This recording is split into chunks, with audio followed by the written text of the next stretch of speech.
Hey guys, so here's my video with the rundown on my Benford custom guitar. So a little bit of a backstory. About 10 months ago, it was October 2010, I was on the hunt for a new guitar.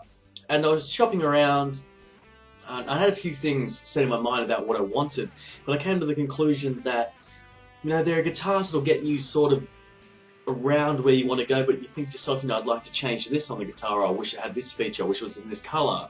Oh, I like this guitar, but I don't like the neck profile. And then I was thinking, there are a couple of guys in the String Bliss community that have custom-made guitars from Steve Benford. So I thought, why not? It doesn't hurt to send an email to ask, is this possible, and how much will it cost? So I sent him a spec sheet, saying, is this possible? He said yes, and we went from there. And about 100 or so emails back and forth later, I've got the guitar that I wanted right here. So let's run down through it. I've got my spec sheet up here so I don't forget anything. Now basically the concept of this guitar is, this is a Telecaster.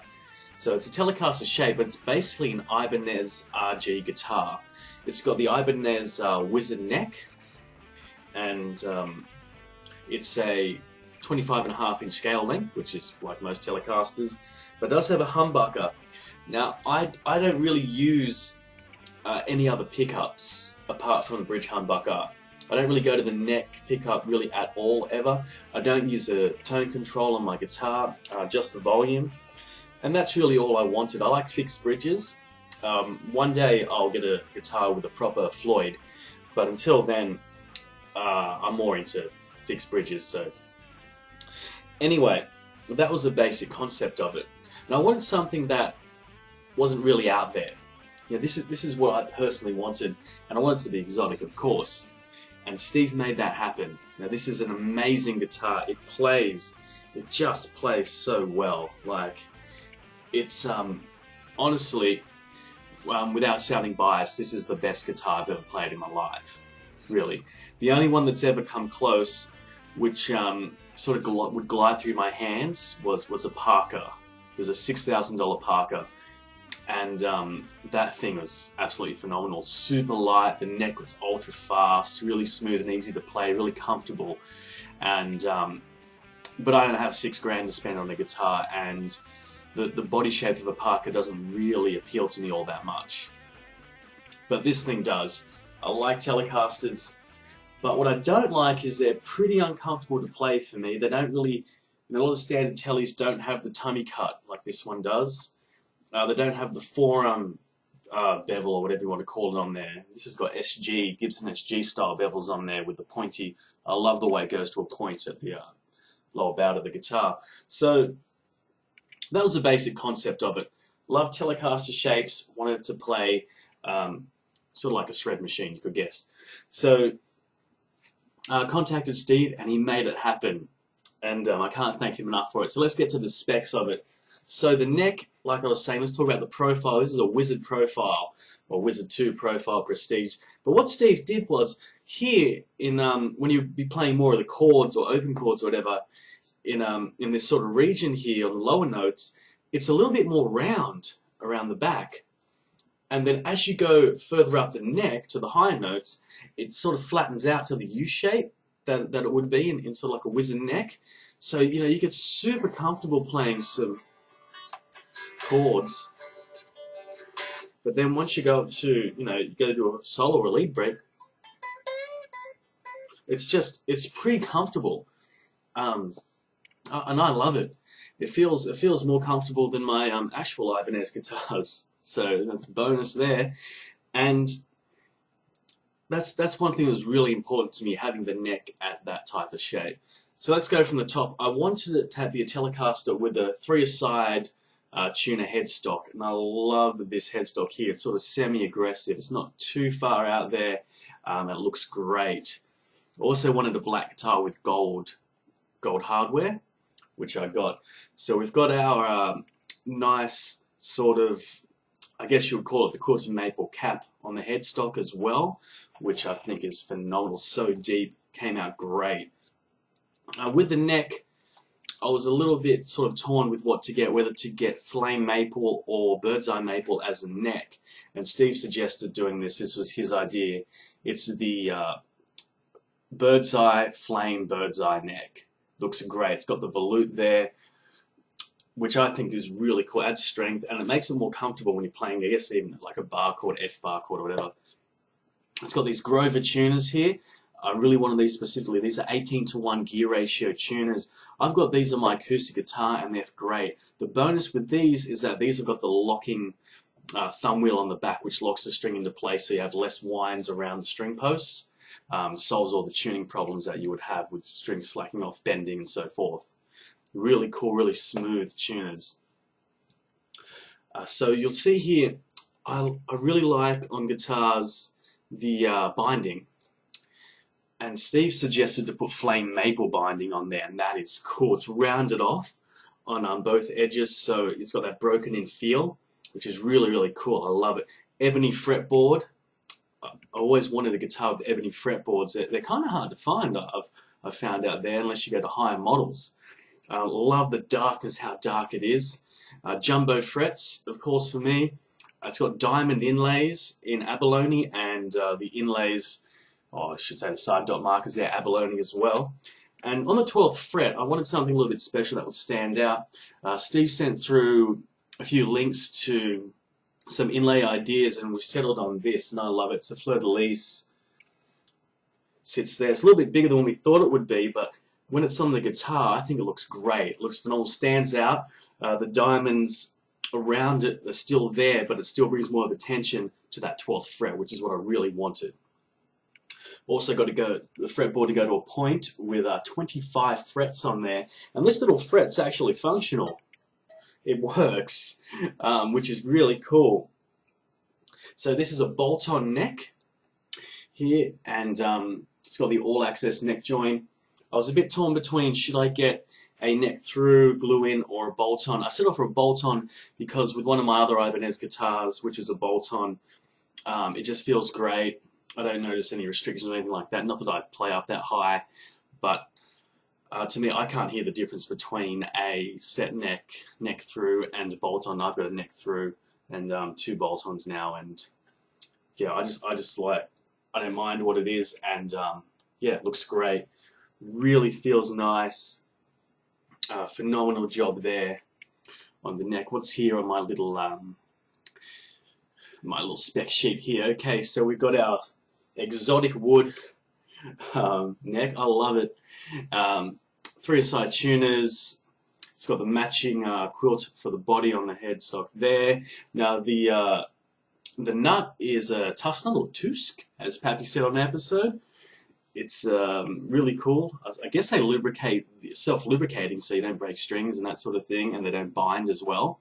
That was one of Steve's ideas, and it's really smooth when you change, like sort of tuning up and that sort of thing. What else have I got here?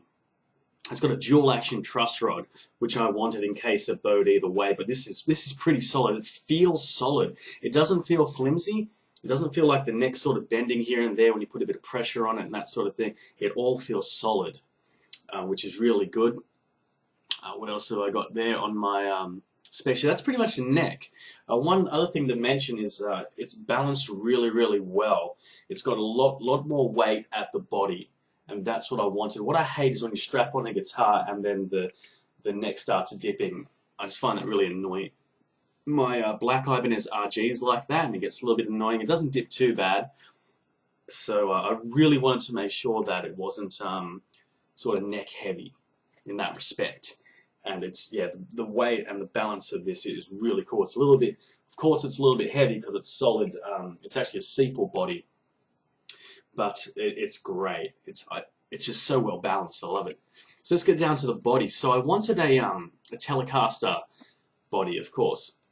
But I wanted these SG style bevels there, which are great, absolutely fantastic. Really make an impression on the way the face of the guitar is, especially with the point there, the point which matches that point, the fleur-de-lis and so forth, and then the diamonds as well.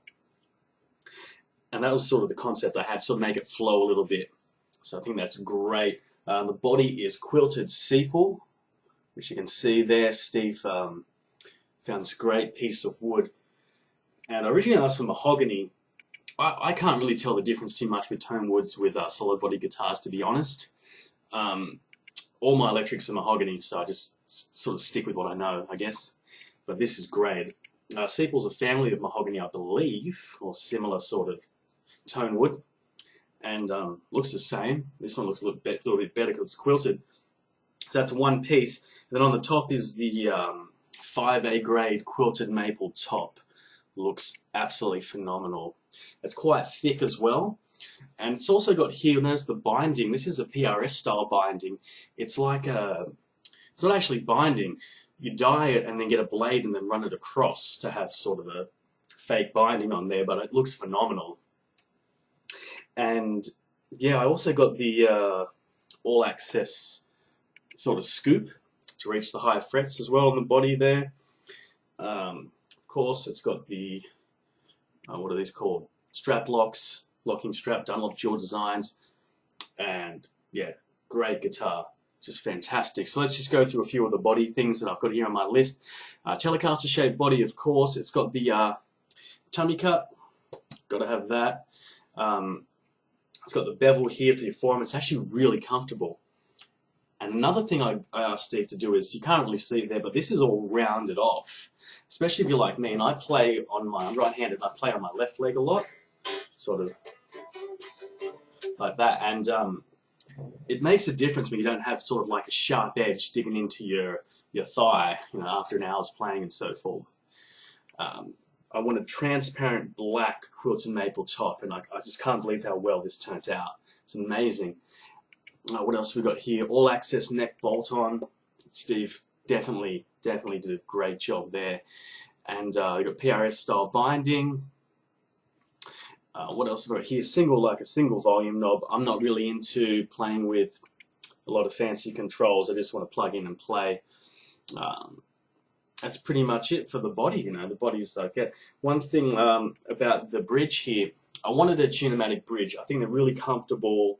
I've never had one before, and the fact that it's on a Telecaster, you know, something really different I really enjoy. It's actually recessed into the body.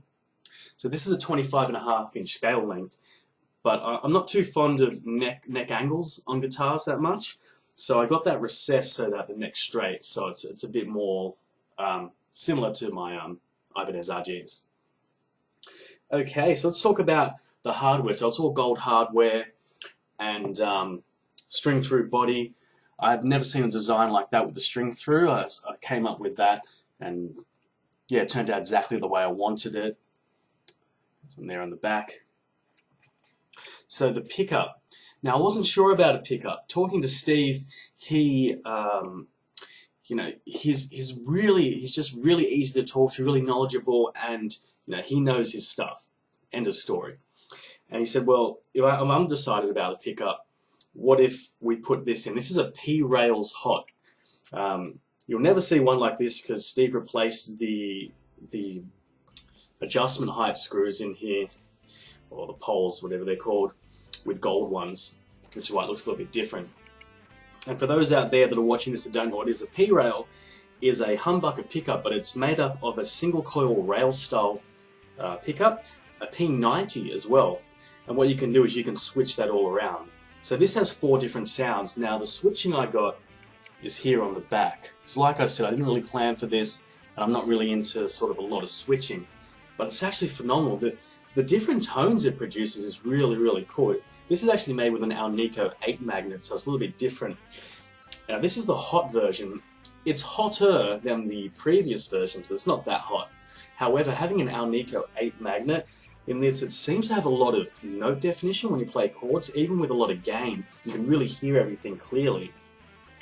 One thing to add to this here, I asked Steve to put in one of my tone pickers, which is, you can activate with the push-pull pot there. So essentially, this is a single pickup guitar. However, it has 8 different sounds, if you think about it, which is a lot of versatility. Most of the time I'll stick to the humbucker, but I am still sort of favouring the P90 lately. This is the first time I've played with a P90 that was in my own guitar, and yeah, it's a really cool sound, different. It is in between. It's more on the single coil side, I'd say, but it's got more mid-range to it, and yeah, it's fatter. It sits better in the mix, in my opinion, for a bridge position single coil style pickup, which I guess it's an overwound single coil. But yeah, I'm really digging it at the moment. It's really cool. So is there anything else I've forgotten on my little list here? Not really. That's pretty much it. So if anyone out there has the opportunity to work with Steve, if you want a guitar, send him an email, because this is everything I wanted. And when I got it, you know, there's absolutely no regrets with it. It's a fantastic instrument, and like I say, not to sound too biased, but this is the best guitar I've ever played, apart from that one Parker. But I know Larry's gonna love it when I say that. So guys, anyway, thanks for checking out this video. Sound samples to come. I'll see if I can get something done on the weekend. And yeah, thank you very much, Mr. Benford. And guys, bliss on.